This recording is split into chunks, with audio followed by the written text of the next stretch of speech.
Oke, baik dibuka. Assalamualaikum warahmatullahi wabarakatuh.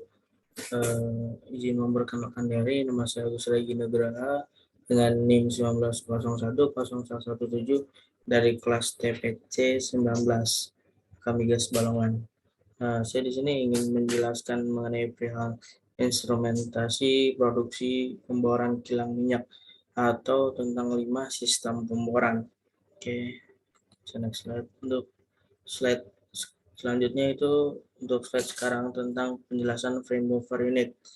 Nah, untuk frame mover unit ini fungsi utama dari frame mover mendukung seluruh sistem lainnya dengan menyediakan suatu sumber tenaga yang diperlukan dalam operasi pemboran.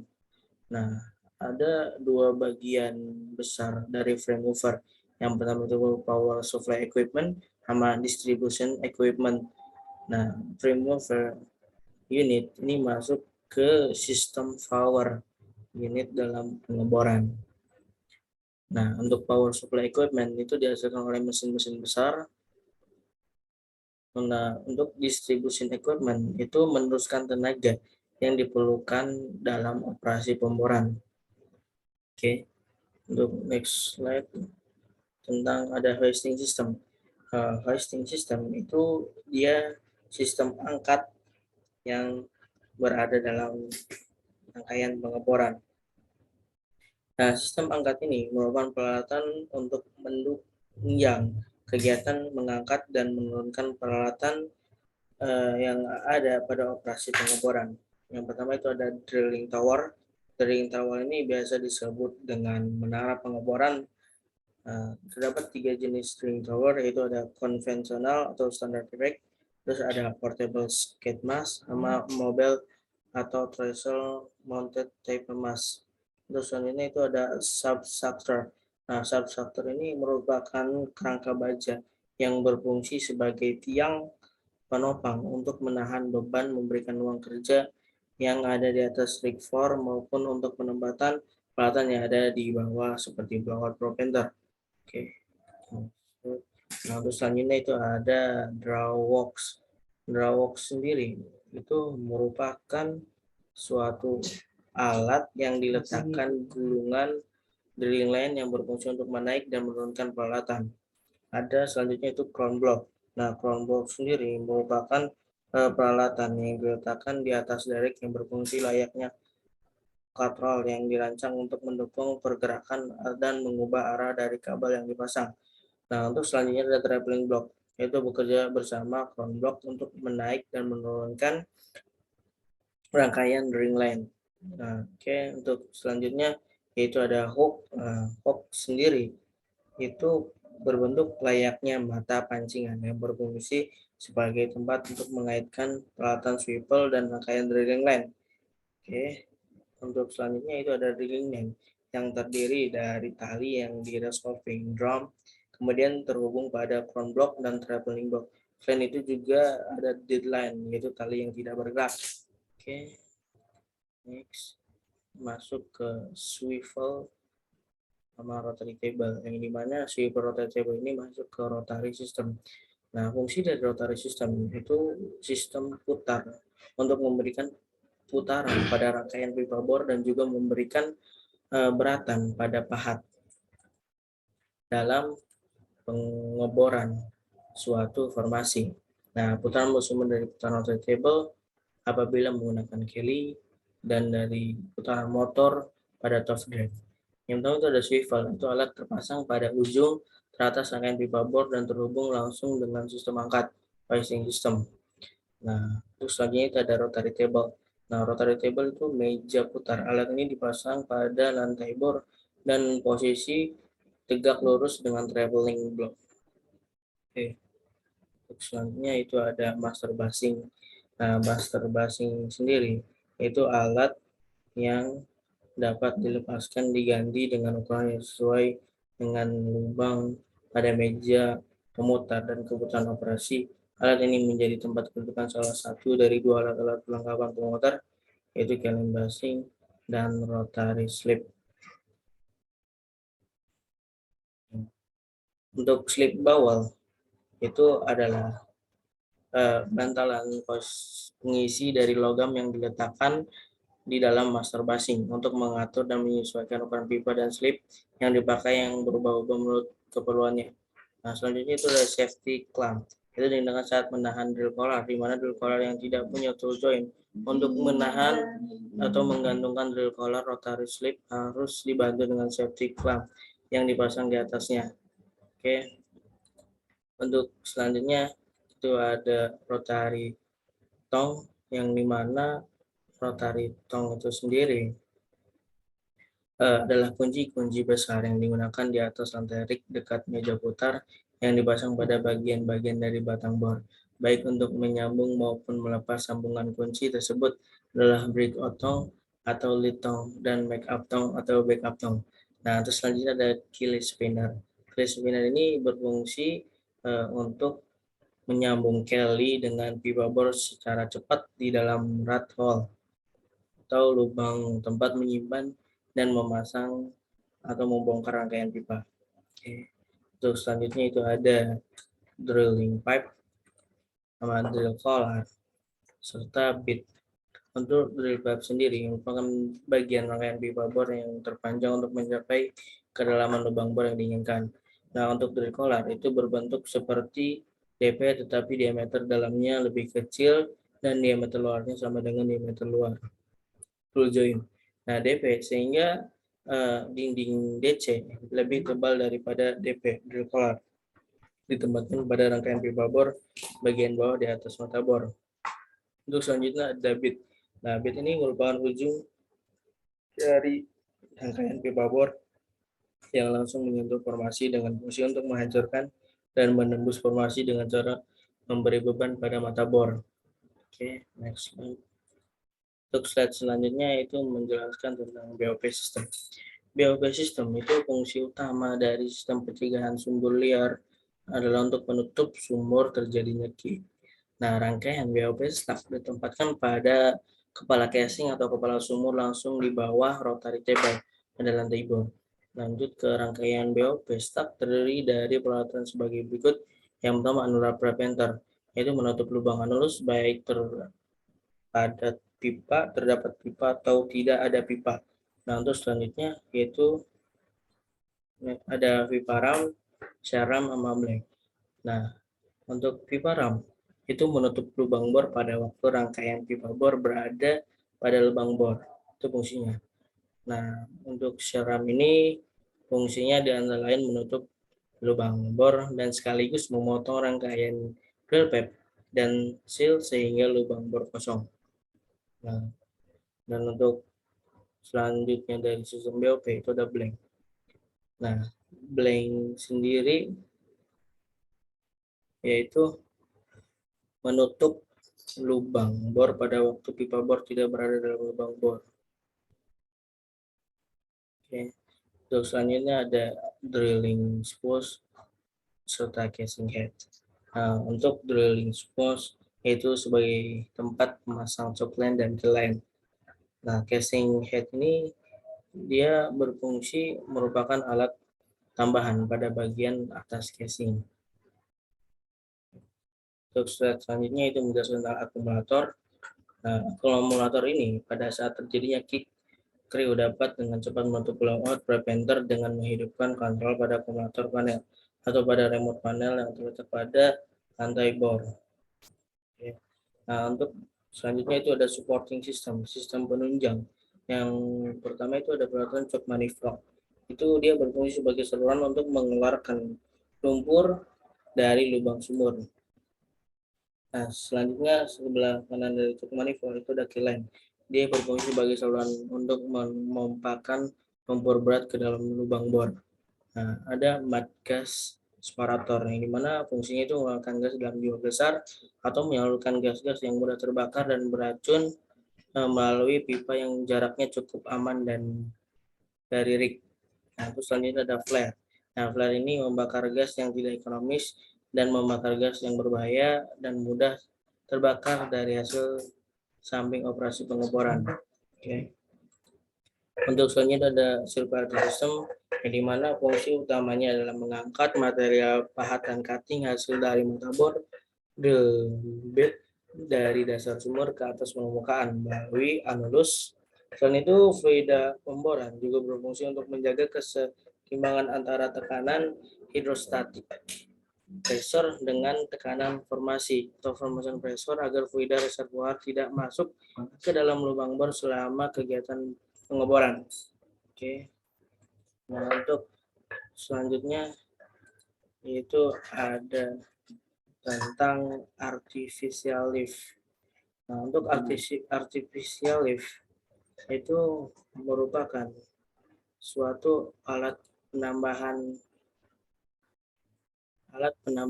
dalam kegiatan pengeboran.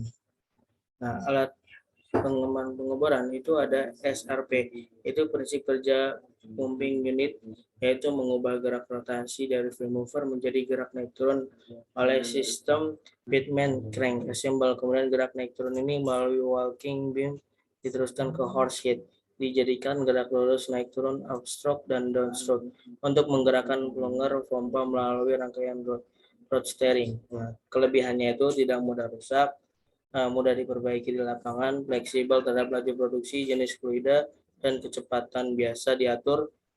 Keahlian orang di lapangan sangat baik, dari jauh akan terlihat tidak ada gerakan kalau pompa mati, harganya relatif murah untuk SRP. Nah, untuk PCV atau Progressive CVT Pump adalah salah satu alat yang digunakan dalam metode artificial lift. PCV sangat baik diaplikasikan pada sumur yang mengandung pasir, mampu mengatasi problem minyak parafin, dan cocok untuk pengangkatan minyak berat. Nah, VCV merupakan jenis pompa pemutar yang terdiri dari dua komponen utama, yaitu rotor dan stator. Nah, untuk selanjutnya ada ESP. ESP itu Electrical Submersible Pump, merupakan pompa yang dimasukkan ke dalam lubang sumur yang diregangkan oleh motor listrik dan merupakan salah satu metode pengangkatan buatan yang efektif dan efisien untuk mengangkat feeder reservoir dalam jumlah besar ke permukaan dari lubang sumur. Prinsip kerja ESP berdasarkan pada prinsip kerja pompa sentrifuga, merupakan motor hidrolik dengan jalan memutar cairan yang melalui impeller pompa. Nah, cairan masuk ke dalam impeller pompa, menurun poros pompa atau dikumpulkan dalam rumah diffuser, kemudian dilempar lagi keluar oleh impeller. Tenaga mekanis motor diubah menjadi tenaga sentrifugal. Untuk ini gambar ESP PCP yang sebelumnya. Nah, untuk selanjutnya yaitu ada tentang flow line. Nah, untuk flow line itu sendiri yaitu tempat mengalirnya fluida, minyak, gas, dan air dari satu atau beberapa sumur menuju stasiun pengumpul selanjutnya. Nah, untuk penempatan flow line tergantung topografi lapangannya juga. Nah, oke, selanjutnya ada manifold.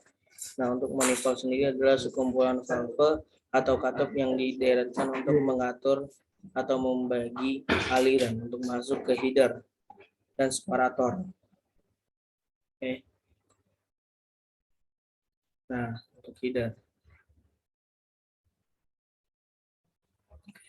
Nah, untuk sekumpulan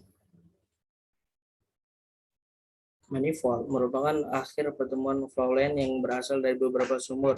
Dari beberapa sumber yaitu rangkaian susunan katup yang berfungsi untuk pertama itu mengendalikan aliran fluida produksi dari setiap sumur yang ada, memisahkan aliran dari berbagai grade yang ada, mengisolasi suatu bagian dari sistem jaringan flow line guna melakukan perawatan atau perbaikan. Oke. Beberapa sistem manifold, yaitu yang pertama itu individual well flow line. Itu biasanya sistem ini dijumpai pada lapangan migas yang kecil, di mana pada sistem ini flow line dari tiap sumur langsung dihubungkan dengan stasiun pengumpul melalui tes manifold atau production header. Nah, untuk selanjutnya itu dari beberapa sistem ini satelit produksi manifold, penggunaan lapangan migas yang luas, di mana pada sistem ini flow line yang cukup pendek dari tiap sumur dihubungkan dengan pusat pengumpul minyak dan gas dengan menggunakan pipa yang lebih besar. Nah, ini untuk selanjutnya itu ada header, yang dimana header ini Pipa berukuran lebih besar dari flow line yang berfungsi untuk menyatukan fluida produksi dari beberapa sumber produksi setelah melalui manifold dan mengalirkan ke fasilitas pemisah. Ada dua macam, yang pertama test header dan production header. Test header itu flow line yang mengalirkan fluida dari manifold test ke test separator. Nah, untuk production header itu flow line yang mengalirkan fluida dari manifold production ke produksi separator. Nah, faktor yang mempengaruhi desain manifold itu tekanan kerja, tipe valve, banyak header, sumur yang dihubungkan ke tiap-tiap manifold. Oke. Nah, untuk selanjutnya itu ada separator, yang dimana separator ini tabung bertekanan yang digunakan untuk memisahkan fluida produksi dan juga fluida ataupun minyak dan gas 3 fase atau cairan dan gas 2 fase berdasarkan perbedaan densitasnya sendiri. Nah, fungsi separator itu untuk memisahkan fluida sumur menjadi komponen minyak gas, dan air agar si gas yang keluar dari separator cukup kering, sehingga diperoleh minyak yang lebih banyak. Nah, minyak yang ditampung ke tangki penambang tidak tercampur gas sehingga mengurangi bahayanya kebakaran. Nah, untuk fungsi selanjutnya yaitu memberikan back pressure yang konstan ke sumur agar aliran sumur tadi nanti selanjutnya menghasilkan force agar cairan dapat terdorong sampai ke tangki penampang. Nah, selanjutnya itu melakukan tes produksi sumur. Separator dipasang setelah header manifold dan sebelum tangki penumpang. Nah, untuk separator ini yaitu ada pembagian menurut bentuk-bentuknya. Yang pertama itu menurut separator itu berdasarkan bentuk vertikal. Vertikal ini digunakan untuk fluida yang mengandung lumpur atau pasir serta mampu menampung kapasitas cairan yang benar. Mudah digunakan pada daerah yang tidak cukup luas. Nah, untuk jenis yang bentuk kedua itu separator horizontal untuk fluida yang minim, akan pasir atau lumpur. Nah, untuk selanjutnya itu ada separator bundar, itu untuk memisahkan fluida produksi yang mempunyai GLR yang kecil sampai sedang atau kurang cocok untuk memproses fluida yang kapasitasnya besar. Nah, ada lagi juga jenis separator yang berdasarkan fungsinya, yaitu yang pertama gas scrubber, yaitu fungsinya untuk memisahkan butiran cairan yang masih terikut dengan gas hasil pemisah tingkat dengan gas hasil pertama. Alat ini ditempatkan setelah separator. Oke. Untuk selanjutnya jenis fungsinya itu knockout, yaitu free water knockout atau FWKO, memisahkan air bebas dari hidrokarbon cair, dan yang kedua itu total liquid knockout, yaitu memisahkan cairan dari aliran gas bertekanan tinggi. Terus selanjutnya ada flash chamber, yaitu digunakan pada tahap lanjut dari proses pemisah secara kilat flash, dan separator digunakan sebagai separator tingkat kedua dan dirancang untuk bekerja pada tekanan. Nah, untuk selanjutnya itu expansive vessel, digunakan untuk proses pengembangan pada pemisah baterai paru yang dirancang untuk menampung gas hidrat terbentuk dari proses pendingin dan mempunyai tekanan kerja atau lebih. Nah, oke.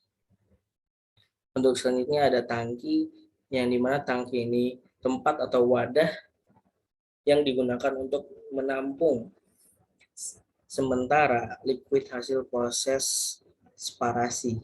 Fungsi tangki itu tempat menampung sementara liquid hasil proses separasi dari sumur-sumur produksi sebagai sarana untuk memisahkan cairan sesuai dengan jenis dari masing-masing fase cairan tersebut.